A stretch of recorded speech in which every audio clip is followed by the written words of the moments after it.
গন্ডার আর বানরের বুদ্ধির লড়াই। একদিন এক গন্ডার আর এক বানর জঙ্গলের মধ্যে হাঁটছিল।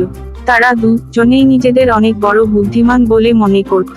গন্ডার বলল, আমি এত বড় আর শক্তিশালী, আমার মতো শক্তি তোমার মতো ছোট বানরের কখনো হবে না।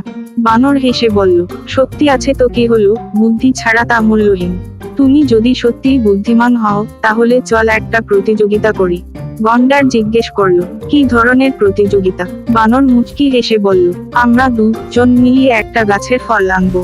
আমি গাছে উঠবো আর তুমি নিচ থেকে গাছটাকে নেড়ে ফল ফেলবে।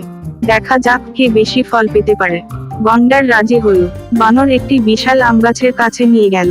গন্ডার তার পুরো শক্তি দিয়ে গাছটি নেড়ে দিল, আর বানর দ্রুত গাছে উঠে গেল।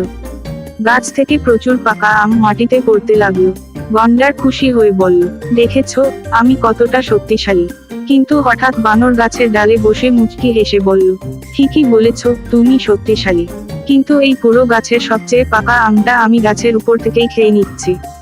তুমি যতই শক্তিশালী হও, বুদ্ধির ব্যবহার না করলে আসল ফল কখনোই পাবে না।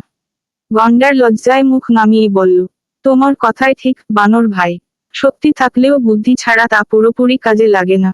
গল্পের শিক্ষা, শক্তি গুরুত্বপূর্ণ, তবে সঠিক সময়ে সঠিক বুদ্ধি ব্যবহার না করলে প্রকৃত সাফল্য অর্জন সম্ভব নয়।